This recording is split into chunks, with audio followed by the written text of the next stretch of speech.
Hello, friends, and welcome to this podcast. I'm going to be talking about music.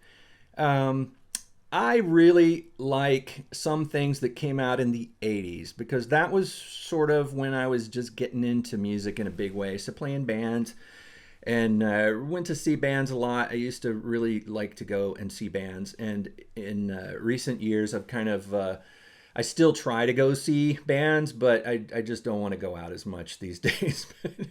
But in those old days, it seemed like we were going to see a band every dang night. It was crazy.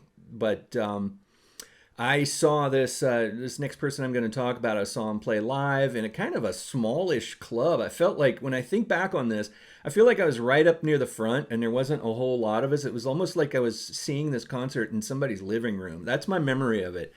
Probably more people than that, but I felt like wow, there should be more people here. And the person I'm talking about is Thomas Dolby. I know you've heard of him because I know you've heard She Blinded Me with Science, which was a huge song on, in those days on MTV, had a funny music video. But honestly, I remember thinking She Blinded Me with Science was my least favorite song of his. Um, and it really, I had bought his first album. It's called The Golden Age of Wireless. And that song wasn't even on there yet. And then after that album came out, I think he recorded She Blinded Me with Science. It became a huge hit.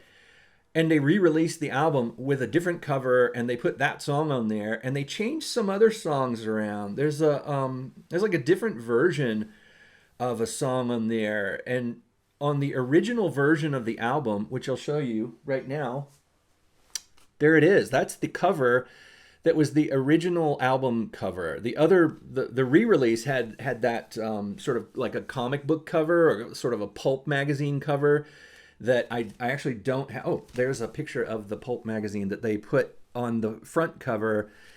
They put that here really big, and this cover is like Thomas Dolby standing on a stage with a bunch of sort of steampunkish looking props and whatnot, which was his persona at the time, was this sort of well-dressed professor of, and there's some sort of a blurry thing there going on.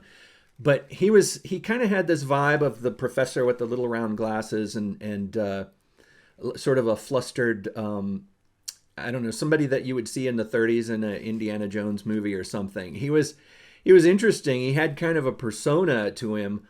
And the songs all seem to be sort of cohesive in a kind of science fiction, pulp science fiction world, which goes really well with this picture of him on this sort of pulp magazine cover.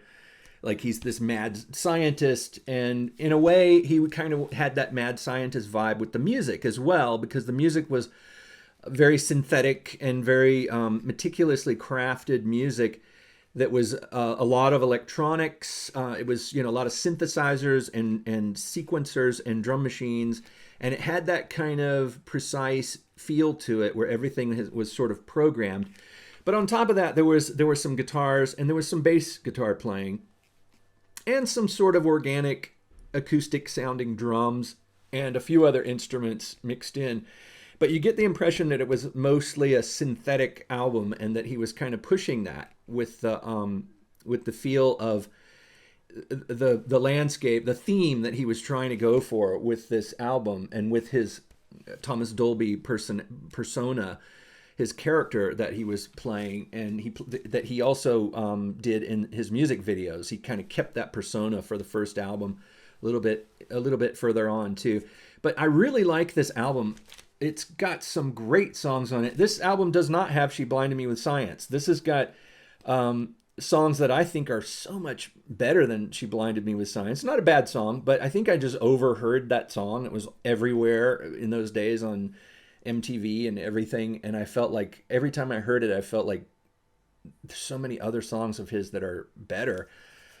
This has Europa and the Pirate Twins, which is a really poignant pop song about kids' imagination playing, growing up, and having a friend when you were a kid who you played make believe with, and you went to other planets and played and did all this stuff, and then when you grow up, you have those memories of that person being in these crazy imaginary situations. It's a very nostalgia kind of a song. It's really nice lyrics, beautifully written, um, beautifully played as well. There's a lot of really good melodies on here.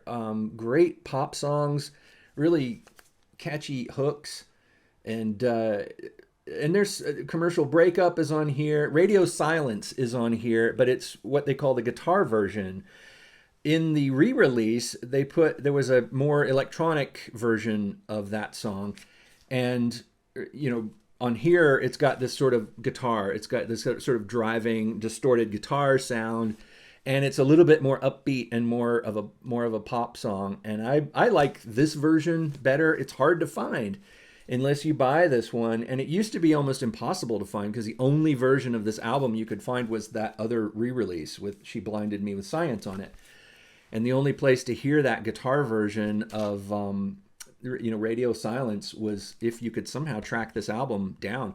But I think it's out there now. I think maybe at least you can hear it on YouTube, probably, if you look it up. It may be on some Thomas Dolby other releases, like Unheard Oddities compilation, or if he's done that kind of thing. But I really liked this album when it came out, and I remember I got this album around the same time that I got The Dreaming by Kate Bush.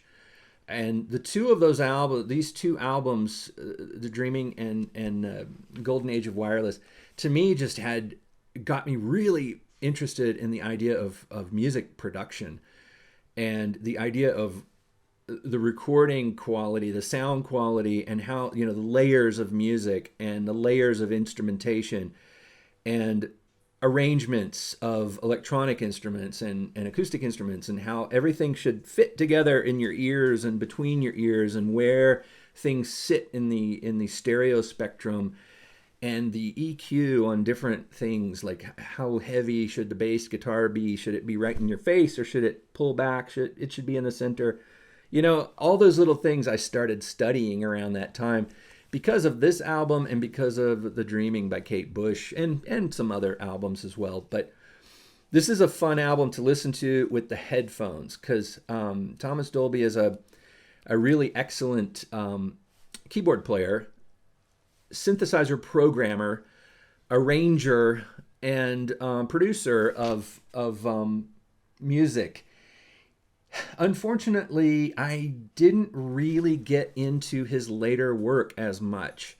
And I think he's kind of retired. I think maybe he still does some music, but I think maybe what happened was, I don't know, I don't want to speak for him, but hopefully this isn't the case, that he got like a little disillusioned by that sort of, the sophomore slump of having so much success with She Blinded Me with Science, and then he came out with another album and it didn't do as well. And I wonder if that maybe made him think, I'll just be some other wildly successful career, And I think he does lectures and he's invented things, and I think he's absolutely fine not being an international pop star. He's done really well, and I think he's probably doing what he enjoys more than being a pop music artist. I just have a feeling that he seems so happy when I've seen him do these lectures and talks, and but he did this album, and I think you do one album like this in your music career, that's impressive. You don't have to do 25 albums like this one. This one is really good. I definitely recommend, that you go and check this one out. See if you can find this version of it that has the guitar version of Radio Silence, like I was talking about. I think it's worth it. And just to be a completist, But that's Thomas Dolby. He's a fascinating person. I mean, look him up. Watch some of his talks on YouTube about music. He talks about music and electronics and these sort of inventive ideas that he has about music and music production, music technology, and things like that. And fascinating person, and an amazing first album that I still love. I still listen to it. Thanks for listening, and I will talk to you again real soon.